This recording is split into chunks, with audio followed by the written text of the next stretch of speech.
رسول اللہ وسلم علیک یا حبیب اللہ۔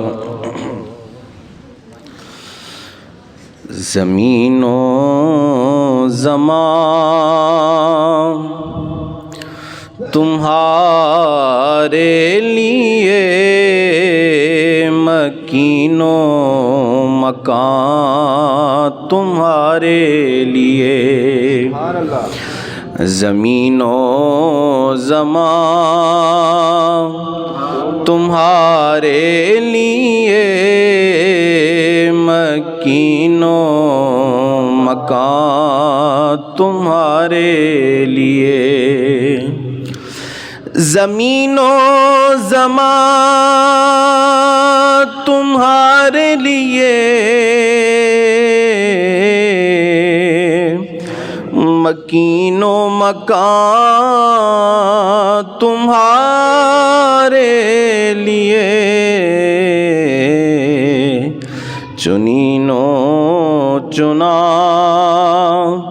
تمہارے لیے، بنے دو جہاں تمہارے لیے، چنین و چنا تمہارے لیے، بنے دو جہاں تمہارے لیے، دہن میں زبان تمہارے لیے، بدن میں ہے جان تمہارے لیے، دہن میں زبان تمہارے لیے، بدن میں ہے جان تمہارے لیے،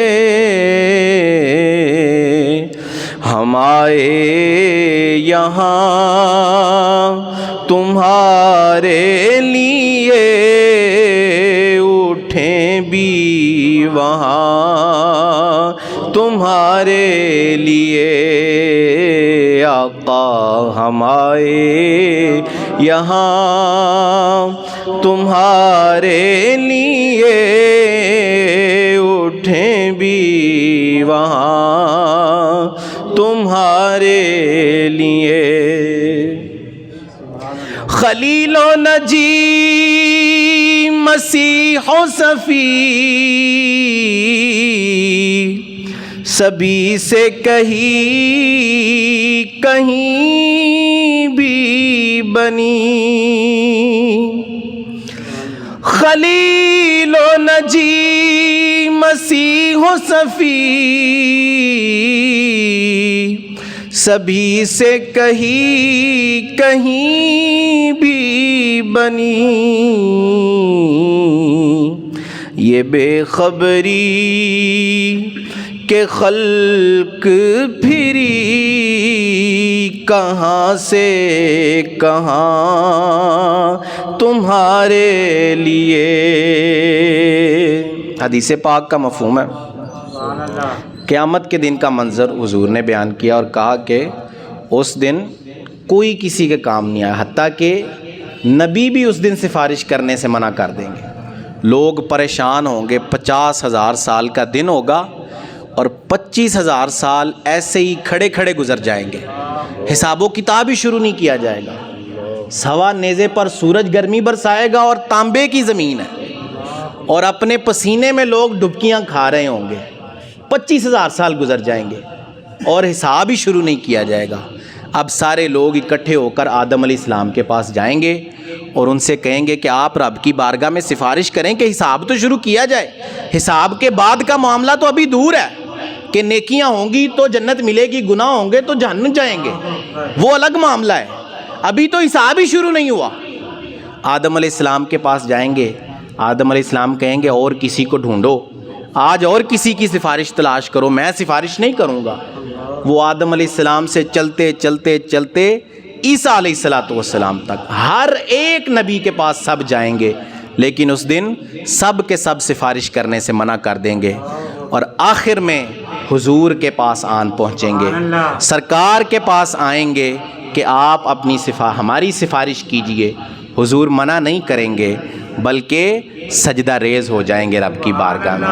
تو اللہ فرمائے گا اے محمد اپنا سر اٹھائیے، آپ سوال کیجئے، آپ کا سوال پورا کیا جائے گا، آپ سفارش کیجئے، آپ کی سفارش قبول کی جائے گی۔ تو اسی واقعے کو میرے آقا اعلیٰ حضرت نے اس شعر کے اندر بیان کیا کہ خلیل و نجی، خلیل سیدنا ابراہیم علیہ السلام کو کہتے ہیں، نجی حضرت نوح علیہ السلام کو کہتے ہیں، اور مسیح حضرت عیسیٰ کو، اور صفی حضرت آدم علیہ السلام کو کہتے ہیں۔ تو اعلیٰ کہتے ہیں خلیل و نجی، مسیح و صفی، سبھی سے کہیں بھی بنی، یعنی سب سے اپنی بات کہی ہے، جا کر کہیں بات بنی بھی ہے کوئی نہیں، یہ بے خبری کہ خلق پھری کہاں سے کہاں تمہارے لیے۔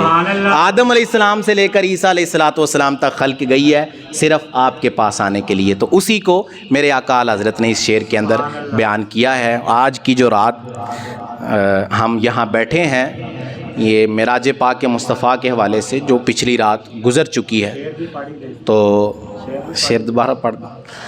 خلیل و نجی، مسیح و صفی، سبھی سے کہیں بھی بنی، یہ بے خبری کہ خلق پھری کہاں سے کہاں تمہارے لیے، زمین و زمان تمہارے لیے، مکین و مکان تمہارے لیے۔ اور بالکل حق فرمایا ہے حضرت نے کہ زمین و زمان ہر چیز سرکار کے لیے ہے، ہر چیز حضور کے لیے بنائی گئی ہے۔ حدیثوں میں حضور نے حدیث قدسی میں رب فرماتا ہے کہ اگر تمہیں بنانا مقصود نہ ہوتا تو اپنا رب ہونا ہی ظاہر نہ کرتا، اگر آپ کو بنانا مقصود نہ ہوتا تو اپنا رب ہونا ہی ظاہر نہ کرتا۔ تو سب کچھ حضور کے صدقے سے ہے۔ آج ہم یہاں بیٹھے ہیں تو بھی حضور کا ہی صدقہ ہے، حضور کی وجہ سے ہی بیٹھے ہیں نا، حضور کا ذکر کرنے کے لیے بیٹھے ہیں۔ ہم جو نیکی کرتے ہیں اس سب کا ثواب حضور کے پاس چلا جاتا ہے، کیونکہ آپ نے ہمیں اسلام دیا تو ہم اسلام پر قائم ہیں۔ ہر چیز کا ثواب حضور علی وقار، تو ہر چیز آپ کے صدقے سے ملتی ہے۔ کسی کو جو بھی شان ملی ہے، چاہے وہ صحابہ کرام ہیں، چاہے وہ اہل بیت ہیں، چاہے وہ اللہ کے اولیاء ہیں، چاہے وہ بڑے بڑے علماء کرام ہیں، ہر ایک کو جو شانیں اللہ نے عطا کی ہیں وہ ساری کی ساری نبی صلی اللہ علیہ وسلم کی وجہ سے ملی ہیں۔ آپ کی وجہ سے ہر ایک کو شانیں عطا کی گئی ہیں۔ اور آج جو بات کا تذکرہ ہم کرنے بیٹھے ہیں وہ معراج مصطفیٰ ہے۔ معراج یہ ایک ایسی شان ہے میرے آقا کی جو آپ کے سوا کسی کو حاصل نہیں ہے، کیونکہ اس رات آپ نے اللہ کا دیدار کیا، ذات باری تعالیٰ کا دیدار۔ موسیٰ علیہ السلام نے طلب کی، کہا کہ میں دیکھنا چاہتا ہوں، مجھے دکھا۔ موسیٰ علیہ السلام نے رب سے کہا کہ مجھے دکھا، میں دیکھنا چاہتا ہوں تجھے۔ اللہ نے کہا لن ترانی، تو مجھے نہیں دیکھ سکتا، تجھ میں طاقت نہیں ہے کہ تو مجھے دیکھ سکے۔ ہاں کہا ہم اس پہاڑ کو دیکھو، اس پہاڑ پر ہم اپنی تجلی ڈالتے ہیں، اگر یہ پہاڑ قائم رہا ہماری تجلی کے بعد تو ہمیں دیکھ لو گے۔ تجلی ڈالی گئی پہاڑ پر، پہاڑ بھی ریزہ ریزہ ہو گیا بالکل، اور موسیٰ علیہ السلام بے ہوش ہو کر زمین پر تشریف لے آئے۔ تو وہ جو موسیٰ علیہ السلام نے دیکھی تھی وہ صفت کی تجلی تھی، ذات کو دیکھنے کا شرف صرف اور صرف مصطفیٰ کو حاصل ہے۔ ذات باری تعالیٰ، ذات جو آپ نے دیکھی ہے وہ آپ کے علاوہ کسی اور کو شرف حاصل نہیں ہوا۔ اور یہی پچھلی رات جو گزر گئی اسی میں اللہ عز و جل نے آپ کو یہ شرف بخشا ہے، اور آپ کو بے شمار شانیں اس دن اللہ عز و جل نے عطا فرمائی ہیں۔ آپ کا جب سفر مبارک شروع ہوا، آپ بستر پر سو رہے ہیں، وہاں طلب پائی جا رہی ہے، موسیٰ علیہ السلام عرض کر رہے ہیں کہ میں دیکھنا چاہتا ہوں، اور وہاں اللہ کہتا ہے نہیں دیکھ سکتے، لیکن یہاں اپنے حبیب کی باری ہے تو حبیب بستر پر آرام کر رہے ہیں، خود نہیں بلایا، وحی نہیں بھیجی کہ آؤ ہمارے پاس، خود نہیں بلایا، بلکہ فرشتوں کے سردار جبرائیل کو بھیجا کہ جاؤ ہمارے محبوب کو لے کر آؤ۔ سبحان اللہ۔ یہ شان بتانا مقصود تھا کہ یہ میرا نبی دوسرے نبیوں کی طرح نہیں ہے۔ میں نے جمعے میں بھی عرض کیا تھا کہ ابراہیم علیہ السلام کو بھی معراج کرائی گئی ہے، قرآن پاک میں ہے وَكَذَلِكَ نُرِي إِبْرَاهِيمَ مَلَكُوتَ السَّمَاوَاتِ وَالْأَرْضِ، اور ایسے ہی ہم نے ابراہیم کو دکھائے آسمان و زمین کی ساری چیزیں، لیکن کیسے کہ ایک پتھر پر کھڑا کیا گیا، اللہ نے کہا ابراہیم نیچے دیکھو، نیچے دیکھا تو ساتوں زمینیں نیچے نظر آ گئیں، پھر کہا ابراہیم اوپر کی طرف دیکھو، اوپر دیکھا تو ساتوں آسمان اوپر نظر آ گئے، ایک ہی جگہ کھڑے کھڑے۔ لیکن حبیب کی باری آئی تو یہ معاملہ نہیں کیا، اپنے محبوب کو اپنے پاس بلایا، کیونکہ اب دیکھیں ابراہیم علیہ السلام کو جس نے کھڑے کھڑے ساری چیزوں کی زیارت کروا دی، تو کیا اس رب میں یہ قدرت نہیں کہ اپنے حبیب کو بھی ادھر ہی زیارت کروا دے، بستر پر بیٹھے بیٹھے ہی ہر چیز دکھا دے؟ قدرت ہے کہ نہیں؟ بالکل ہے رب میں قدرت، لیکن بتانا مقصود ہے کہ یہ میرا نبی دوسرے نبیوں کی طرح نہیں ہے، اس کی شان و عظمت دوسرے نبیوں سے بڑی بلند و اعلیٰ ہے۔ تو جب نبیوں سے بلند و اعلیٰ ہے میرے نبی کی شان، تو عام انسانوں سے تو کہیں درجے اوپر ہوگی میرے آقا کی شان۔ آج جو لوگ کہتے ہیں کہ رسول اللہ ہم جیسے ہیں، وہ بچہ ابھی شعر پڑھ رہا تھا کہ کچھ بشر ہونے کے ناطے تجھے خود سا جانے، کیونکہ حضور بشر ہے نا۔ آپ نے کہا ہے قرآن پاک میں اللہ کہتا ہے کہ اے محبوب تم کہہ دو کہ میں بھی تمہاری طرح کا ہی بشر ہوں، تمہاری طرح کا انسان ہوں۔ اب اس آیت کو لے کر جو ہے وہ لوگ کہتے ہیں کہ حضور دیکھو یہاں کہہ رہے ہیں بشر ہوں، تو وہ ہماری طرح ہی ہیں، جیسے ہم انسان ہیں ویسے بھی حضور ہیں، ویسے حضور انسان ہیں۔ لیکن وہ شعر ہے کہ کچھ بشر ہونے کے ناطے تجھے خود سا جانے، اور کچھ محض پیامی ہی خدا کا جانے۔ اور بعض ایسے بے وقوف ہیں وہ کہتے ہیں کہ حضور کی عزت اور حضور کا مقام و مرتبہ بس ایک ڈاکیے جیسا تھا، جیسے ڈاکیا آتا ہے نا پیغام لے کر، پیغام دیتا ہے اور آگے چلا جاتا ہے، ایسے ہی حضور آئے تھے، رب کا پیغام دیا اور پھر واپس چلے گئے، بس اور کچھ نہیں، ڈاکیا ہی تھے معاذ اللہ حضور۔ تو وہ شاعر کہتا ہے کہ کچھ بشر ہونے کے ناطے تجھے خود سا جانے، اور کچھ محض پیامی ہی خدا کا جانے۔ پھر کہتا ہے ان کی اوقات ہی کیا ہے کہ یہ اتنا جانے، فرش والے تیری شوکت کا علو کیا جانے۔ یا فرشیوں کو کیا پتا ہے کہ آپ کی عزت کیا ہے؟ یہ فرش پر رہنے والے، یہ زمین پر رہنے والے، یہ گناہوں میں لتھڑے ہوئے انسان، ان کو کیا پتا ہے کہ آپ کی شان و عظمت کیا ہے؟ قدر نبیدہ ایک ہی جانن دنیا دار کمینے، قدر نبیدہ ایک ہی جانن دنیا دار کمینے، قدر نبیدہ جانن والے سونگے شہر مدینے۔ وہ صحابہ ہی تھے جنہوں نے قدر بتائی ہے سرکار کی، وہ صحابہ ہی تھے کہ ہر پریشانی میں حضور کے پاس آ جاتے تھے، کوئی پریشانی ہوتی سرکار کی بارگاہ میں آ جاتے، کوئی بیماری لائق ہو جاتی سرکار کی بارگاہ، ان سے کوئی نہیں کہتا تھا کہ تمہیں دماغ نہیں ہے، عقل نہیں ہے، کہ بیماری لگی ہے تو جاؤ ڈاکٹر کے پاس جا کر علاج کرواؤ، طبیب کے پاس جاؤ۔ یہاں حضور کے پاس کیا، حضور ڈاکٹر تھوڑی تھے، طبیب تھوڑی تھے حضور، لیکن ان کو بیماری لگتی تو حضور کے پاس آ جاتے ہیں۔ حضور بھی آگے سے نہیں کہتے کہ میں کوئی طبیب تھوڑی ہوں، میرے پاس کیا کرنے آئے ہو، بلکہ حضور علاج فرما دیتے ہیں۔ ایک صحابی رضی اللہ تعالیٰ عنہ، ان کی 2 بیویاں تھیں، اور وہ بڑی بہترین خوشبوئیں منگواتی، مہنگی مہنگی اور خوشبوئیں لگاتی، تاکہ جو ہمارے شوہر ہیں ان کی جو توجہ ہے وہ ہماری طرف آئے۔ لیکن مہنگی خوشبوئیں استعمال کرتی ہیں، لیکن جب وہ صحابی گھر میں آتے تو صحابی کی جو خوشبو ہے ان دونوں سے آگے چلی جاتی۔ وہ ان دونوں نے عرض کیا صحابی کی بارگاہ میں کہ ہم اتنی مہنگی خوشبوئیں استعمال کرتی ہیں، لیکن آپ پتہ نہیں کون سی خوشبو لگاتے ہیں۔ انہوں نے کہا اللہ کی قسم میں نے کبھی خوشبو استعمال ہی نہیں کی ہے۔ تو انہوں نے کہا پھر کیسے وہ آپ کی خوشبو ہمارے سے آگے چلی جاتی ہے؟ انہوں نے کہا مسئلہ ایسے ہے کہ ایک دفعہ میرے جسم پر زخم نکل آئے تھے، تو میں حضور کے پاس گیا اور حضور سے عرض کیا حضور پریشانی میں ہوں، شفقت فرمائیے۔ حضور نے مجھے لٹایا اور میرے جسم کا جو چھپانے کا حصہ تھا اس کو ایک کپڑے سے چھپا دیا، باقی جسم خالی کر دیا، اور اپنا لعاب، اپنا تھوک مبارک میرے جسم پر لگایا۔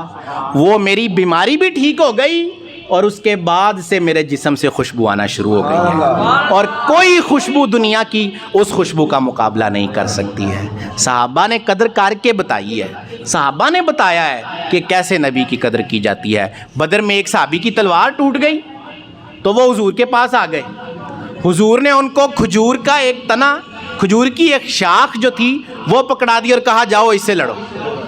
اس صحابی نے بھی کوئی اعتراض نہیں کیا کہ حضور آگے لوہے کی تلواریں ہیں اور یہ خالی کھجور کی ایک شاخ ہے، یہ کیا کام کرے گی وہاں۔ لیکن وہ صحابی گئے اور اسی کھجور کی شاخ کو استعمال کیا اور اس کے ساتھ جنگ کرنا شروع کر دی۔ صحابہ نے بتایا کہ حضور کو اللہ نے قدرتیں عطا کی ہیں، حضور کو اللہ عز و جل نے اختیارات عطا کیے ہیں، حضور مختار کل ہیں، جس کے لیے جو چاہیں آپ عطا فرما دیں اور جس کے لیے جو چاہیں آپ روک لیں۔ حضور کو یہ اختیار دیا گیا ہے، مختار کل ہیں میرے آقا صلی اللہ تعالیٰ علیہ وسلم، آپ جس کے لیے جو چیز چاہیں حلال کر دیتے ہیں اور جس کے لیے جو چاہیں حرام کر دیتے ہیں۔ ایک بندے سے روزہ ٹوٹ گیا، وہ حضور کی بارگاہ میں آیا اور کہا حضور اس کا کفارہ کیا بنے گا؟ تو حضور نے اس سے کہا جو کفارہ تھا کہ 60 روزے رکھنے ہیں یا ایک غلام آزاد کرنا ہے یا مسکینوں کو کھانا کھلانا ہے۔ اس نے کہا حضور میں تو کچھ بھی نہیں کر سکتا، نہ ہی غلام آزاد کر سکتا ہوں، میرے پاس مال و دولت ہی نہیں ہے، نہ ہی مسکینوں کو کھانا کھلا سکتا ہوں، اور نہ ہی اتنی طاقت ہے کہ 60 روزے لگاتار رکھوں، ایک ٹوٹ گیا ہے تو 60 کیسے رکھوں گا؟ تو حضور نے کہا ابھی بیٹھ جاؤ یہاں۔ وہ بیٹھ گئے۔ تھوڑی دیر بعد کھجوروں کا ایک ٹوکرا حضور کی بارگاہ میں پیش کیا گیا۔ حضور نے کہا وہ کہاں ہے وہ جو کفارہ پوچھنے والا آیا تھا؟ اس نے کہا حضور میں ادھر ہوں۔ حضور نے کہا جاؤ یہ ٹوکرا مدینے کے غریبوں میں تقسیم کر دو، تمہارا کفارہ ادا ہو جائے گا۔ اس نے اب کیا عرض کیا؟ اس نے کہا حضور مدینے میں مجھ سے بڑھ کر غریب ہی کوئی نہیں ہے، میرے سے بڑا غریب ہی کوئی نہیں ہے مدینے میں، اب کیا کروں؟ حضور نے کہا خود کھا لو، اپنے گھر والوں کو کھلا لو، تمہارا کفارہ ادا ہو جائے گا۔ جو چیز جس کے لیے چاہیں حلال کر دیں، جس کے لیے چاہیں حرام کر دیں۔ مختار اختیار دیا گیا ہے حضور کو۔ حضور نے اب عام بندہ اگر کفارہ ادا کرے گا تو اس کو وہی کرنا پڑے گا جو شریعت نے بیان کیا ہے، جو قرآن میں احکامات آئیں گے اس کے مطابق ادا کرنا پڑے گا، لیکن حضور نے اس کو اجازت دے دی کہ ٹھیک ہے تم ایسے کرو، تمہارا ایسے ہی کفارہ ادا ہو جائے گا۔ یہ حضور کا اختیار ہے، حضور کی یہ صفت قرآن نے خود بیان کی ہے، وَيُحِلُّ لَهُمُ الطَّيِّبَاتِ وَيُحَرِّمُ عَلَيْهِمُ الْخَبَائِثِ، کہ یہ وہ نبی ہیں جو مومنوں کے لیے پاک چیزیں حلال کر دیتے ہیں اور گندی چیزیں ان کے لیے حرام کر دیتے ہیں۔ اگر اختیار ہی نہ دیا ہوتا اللہ نے تو پھر کیسے حلال و حرام کرتے؟ اگر اختیار ہی نہ دیا ہوتا تو کیسے حلال و حرام کرتے؟ اختیار دیا ہے تو ہی آپ حلال و حرام کرتے ہیں، اور یہی میرے آقا صلی اللہ تعالیٰ علیہ وسلم کی شان و عظمت ہے۔ آپ کی شان و عظمت بیان کرتے جائیں کرتے جائیں، ہر کوئی اپنے علم کے مطابق آپ کی شان بیان کرتا ہے، اور پھر جہاں اس کا علم ختم ہو جاتا ہے وہاں اس کی بات ختم ہوتی ہے، لیکن حضور کی شان وہاں ختم نہیں ہوتی، حضور کی شان آگے ہے۔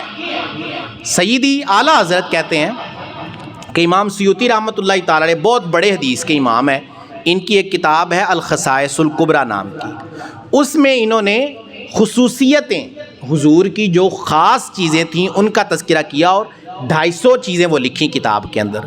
لیکن اعلیٰ حضرت کہتے ہیں کہ یہ جو 250 ہے یہ حضور کی خصوصیات کی حد کوئی نہیں ہے، یہ امام سیوطی کا علم ہے کہ انہوں نے اپنے علم کے مطابق 250 لکھی ہیں۔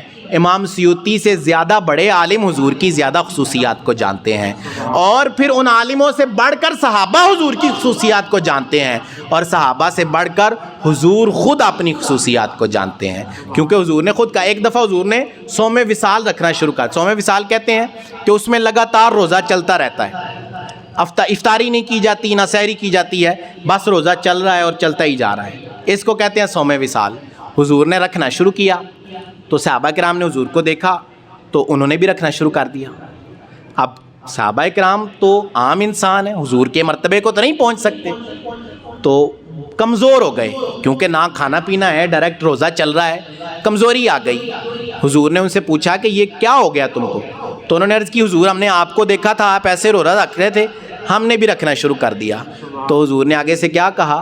حضور نے کہا ایکم مثلی، تم میں سے کون میرے جیسا ہے؟ کوئی ایسا ہے تم میں جو میرے جیسا ہو؟ مجھے تو میرا رب کھلاتا اور پلاتا ہے، مجھے تو میرا رب کھلاتا اور پلاتا ہے۔ تمہاری شان میرے جیسی کیسے ہو سکتی ہے؟ یہ حضور صلی اللہ تعالیٰ علیہ وسلم کی شان و عظمت ہے۔ آپ کی شان کے ہزار واقعات، ہزار دلائل یہاں بیٹھے بیٹھے پیش کیے جا سکتے ہیں، لیکن آپ کی شان مکمل نہیں ہو سکتی۔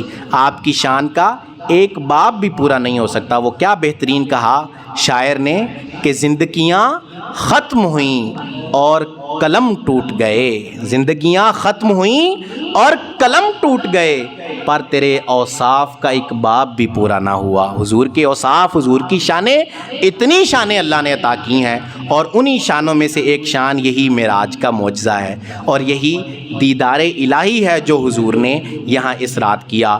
انبیاء کی امامت کروائی، براق لایا گیا، براق پر آپ تشریف فرما ہوئے، پھر رب کی بارگاہ میں اور سدرۃ المنتہا سے آگے جہاں جبرائیل کی انتہا ہو گئی، جا کر جہاں جبرائیل نے کہا کہ ایک پاؤں بھی آگے بڑھایا تو میرے جو ہیں وہ نورانی پر جل جائیں گے، اتنا نور ہے آگے، میں برداشت نہیں کر سکتا، مجھے اس سے آگے جانے کی اجازت نہیں ہے۔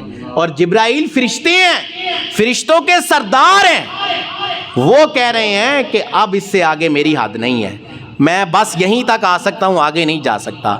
لیکن میرے آقا وہاں نہیں رکے، وہاں سے بھی آگے تشریف لے گئے۔ جہاں جبرائیل کی انتہا ہو جاتی ہے، میرے آقا کی وہاں سے ابتدا ہو جاتی ہے۔ بعض بیوقوف لوگ جبرائیل کو ملانا شروع کر دیتے ہیں میرے آقا کے ساتھ، جبرائیل کو ملاتے ہیں کہ جبرائیل کی بڑی شانیں ہیں، حالانکہ ایک دفعہ وحی کی گئی الف لام میم کی، جبرائیل نے آ کر وحی سنائی الف لام میم، تو حضور نے کہا ٹھیک ہے۔ تو یہ جبرائیل نے کہا کیا سمجھ آیا؟ کیونکہ جبرائیل نے کہا کہ مجھے تو کچھ پتہ نہیں چلا الف لام میم کا کیا مطلب ہے۔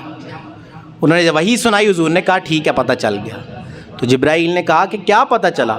حضور نے کہا وہی جس نے بھیجا ہے، یہ میرے اور اس کے درمیان کا معاملہ ہے، اس نے جو بتانا تھا وہ میں نے سمجھ لیا ہے، بس اور کسی چیز کی حاجت نہیں ہے۔ اور وہ جبرائیل کو بھی نہیں پتہ جو باتیں میرے آقا صلی اللہ تعالیٰ علیہ وسلم کو پتہ ہے، کیونکہ یہ علم اللہ نے آپ کو عطا فرمایا ہے۔ اسی معراج کی رات کی واقعہ یہ حضور بیان کرتے ہیں کہ جب میں نے رب کا دیدار کیا تو میں نے اپنے دونوں کندھوں کے درمیان رب کا دست قدرت محسوس کیا، اور اس کی ٹھنڈک میں نے اپنے سینے میں پائی، اور جو علوم تھے اور جو کچھ قیامت تک ہونے والا تھا، اس دن ہر چیز کا علم اللہ نے مجھے عطا فرما دیا، ہر چیز کا علم اللہ نے عطا فرما دیا۔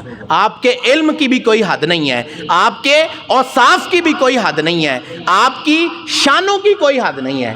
آپ کا علم دیکھیں تو آپ یہاں بیٹھے ہیں اور جنگ پر روانہ کیا ہوا ہے صحابہ کرام کو، اور وہ دور شام میں جا کر جنگ لڑ رہے ہیں، اور میرے آقا مدینے میں بیٹھے ہوئے ہیں، اور مدینے میں بیٹھ کر آپ اس ساری جنگ کا حال بیان کر رہے ہیں کہ اب جنگ میں فلاں کام ہو گیا ہے، اب جنگ میں فلاں بندہ شہید ہو گیا ہے، اب جنگ میں فلاں نے جھنڈا اٹھایا ہے، اب جنگ میں فلاں نے جھنڈا اٹھایا ہے۔ اور پھر میرے آقا نے کہا اب اس شخص نے جھنڈا اٹھایا ہے کہ جو اللہ کی تلواروں میں سے ایک تلوار ہے، اللہ اسی کے ہاتھ پر فتح عطا فرمائے گا۔ بعد میں وہ صحابہ کرام آتے ہیں، ان سے پوچھا جاتا ہے تو وہی باتیں جو حضور مدینہ میں بیٹھ کر بتا رہے تھے، بالکل وہی باتیں وہ صحابہ کرام بیان کرتے ہیں۔ یہ میرے آقا کا علم ہے، یہ میرے آقا کا علم ہے۔ اپنی چچی کو، حضرت عباس کی بیوی، حضور کے پاس سے ایک دن گزری تو حضور نے ان سے کہا کہ آپ کے پیٹ میں ایک بچہ ہے کہ جو بعد میں جب پیدا ہوگا تو بہت بڑا عالم بنے گا۔ سیدنا عبداللہ بن عباس کی بات تھی۔ اب ظاہری طور پر حمل کوچنے نظر آ رہا تھا، اور ان کو، حضور کی چچی کو بھی نہیں پتا تھا کہ حمل ہے۔ جب حضور نے یہ کہا تو انہوں نے کہا حضور ایسا تو کوئی معاملہ ہی نہیں ہے۔ حضور نے کہا بس جو ہم نے کہہ دیا ہے وہی ہو کر رہے گا، بس جو ہم نے کہہ دیا ہے وہی ہونا ہے۔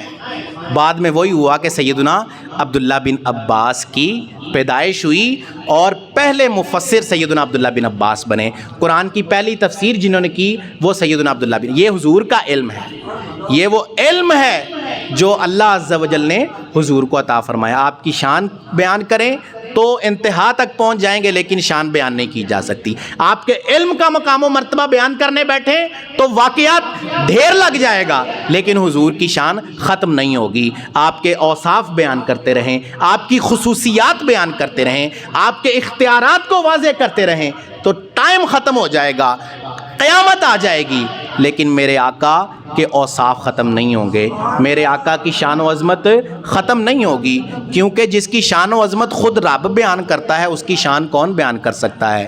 میرے آقا اعلیٰ حضرت کہتے ہیں اے رضا خود صاحب قرآن ہے مداح حضور، اے رضا خود خدا حضور کی تعریفیں کرتا ہے، اے رضا خود صاحب قرآن ہے مداح حضور، تجھ سے کب ممکن ہے پھر مدحت رسول اللہ کی؟ پھر تو تیری اوقات ہی کیا ہے کہ تو حضور کی تعریف کر سکے؟ جب حضور کی تعریف حضور کا رب خود فرما رہا ہے، حضور کی تعریف حضور کا رب خود کرتا ہے، تو پھر تجھے جو ہے وہ کیا اوقات ہے تیری کہ تو ان کی تعریف کر سکے؟ تو میرے آقا کی تعریف بیان کرنے کی کسی کی کوئی اوقات نہیں ہے۔ ہم ان کی تعریف بیان کرتے ہیں تو اپنا ہی بھلا کرتے ہیں، ہم ان کو یاد کرتے ہیں تو اپنا ہی فائدہ کرتے ہیں، ہم ان کی یاد کے لیے یہاں بیٹھے ہیں تو اپنے ہی فائدے کو بیٹھے ہیں، ان کی شان میں ایک ذرہ برابر بھی اضافہ نہیں کر سکتے ہم، کیونکہ ان کی شانیں ان کے رب نے بلند کر دی ہیں۔ وَرَفَعْنَا لَكَ ذِكْرَكَ، ہم نے آپ کے ذکر کو بلند کر دیا ہے۔ تو جب رب نے بلند کر دی ہیں تو ہمارے کرنے سے کچھ بھی نہیں ہونے والا، ہم بیان کرتے ہیں تو اپنے فائدے کے لیے، تاکہ کل حضور سے شفاعت کروا سکیں اپنی، کل حضور ہمیں یاد رکھیں، ہم عرض کر سکیں کہ یا رسول اللہ ہم بھی آپ کے چاہنے والے ہیں، یا رسول اللہ ہم بھی آپ سے محبت کرنے والے ہیں، یا رسول اللہ ہم بھی آپ کے عاشق ہیں، یا رسول اللہ آج ہماری سفارش کیجئے۔ تو سارے کا سارا ایمان، ٹوٹل دار و مدار ایمان کا وہ میرے آقا کی ذات ہے۔ میں نے پہلے بھی عرض کیا تھا کہ جس کو جو شان ملی ہے وہ حضور سے ملی ہے۔ تو کل ایمان جو بات کی جاتی ہے نا، کل ایمان، وہ کل ایمان صرف سرکار ہیں اور کوئی نہیں۔ کل ایمان میرے آقا کی ذات ہے۔ آپ جس کے ساتھ تعلق رکھتے ہیں، جس کا تعلق آپ کے ساتھ ہوتا ہے، وہ چیز عظمتوں والی ہو جاتی ہے، چاہے وہ حضور کے بال ہوں، چاہے وہ حضور کا پانی ہو وضو کا بچا ہوا، چاہے وہ حضور کے استعمال شدہ کپڑے ہوں۔ صحابہ کرام ہر چیز کی عزت کرتے ہیں۔ حضور علی وقار جب عمرہ کے لیے گئے تو آپ نے حلق کروایا، بال مبارک اتروائے، تو صحابہ کرام لپک لپک کر بالوں کو لے رہے ہیں اور اپنے پاس جو ہے وہ ان کو رکھ رہے ہیں۔ میرے آقا نے وضو کیا، حضرت بلال خیمے سے باہر آئے وضو کا پانی لے کر، اب چھینا جھپٹی شروع ہو گئی اس پانی کو لے کر، ہر ایک کوشش کر رہا ہے کہ تھوڑا سا پانی مجھے مل جائے، بچا ہوا پانی، اور جس کو پانی نہیں ملا وہ کیا کر رہا ہے؟ وہ اس بندے کے ہاتھ کے ساتھ اپنا ہاتھ ملا رہا ہے جس کو پانی مل گیا ہے۔ اس کو پانی نہیں مل سکا، لیکن جس کے ہاتھ پر حضور کا پانی لگا ہوا ہے وہ اس کے ساتھ جا کر اپنا ہاتھ ملاتا ہے تاکہ کچھ برکت مجھے بھی حاصل ہو جائے۔ حضرت اسما، حضرت عائشہ کی بہن، وہ کہتی ہیں کہ میرے پاس حضور کا ایک جبہ جو حضور نے پہنا ہوا تھا، وہ کوئی بیمار ہو جاتا، ہم اس جبے کو بھگوتے پانی کے اندر، وہ پانی پہ بیمار کو پلاتے، اللہ شفا عطا فرما دیتا۔ حضور کے بال اور حضور کے ناخن سیدنا امیر معاویہ نے سنبھال کر رکھے ہوئے تھے اور وصیت کی تھی کہ جب میرا انتقال ہو جائے تو میرے آنکھوں اور میری داڑھی پر یہ چیزیں رکھ دینا۔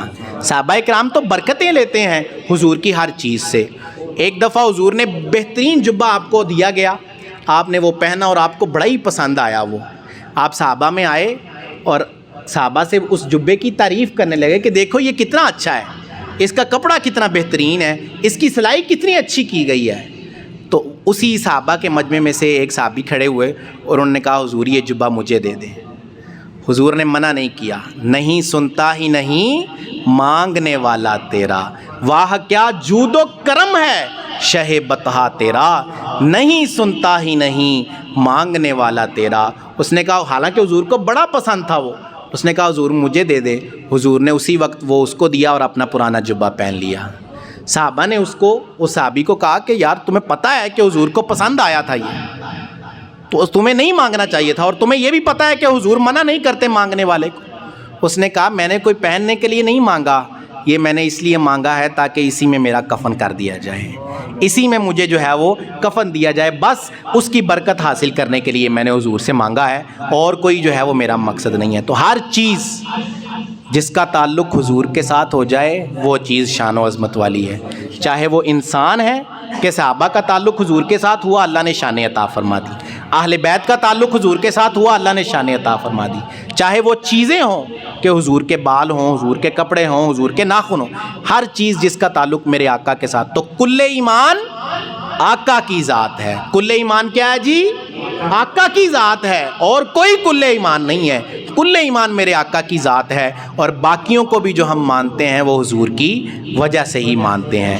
تو آج ہم انہی کا تذکرہ کر رہے ہیں۔ اللہ عز و جل سے دعا ہے کہ اللہ عز و جل ہمیں اس تذکرہ کرنے پر اجر کثیر عطا فرمائے، اور اللہ عز و جل ہمیں حضور کی سچی غلامی عطا فرمائے، حضور کی غلامی میں ہی مرنا نصیب فرمائے۔ آمین بجاہ خاتم النبیین صلی اللہ علیہ وآلہ وسلم۔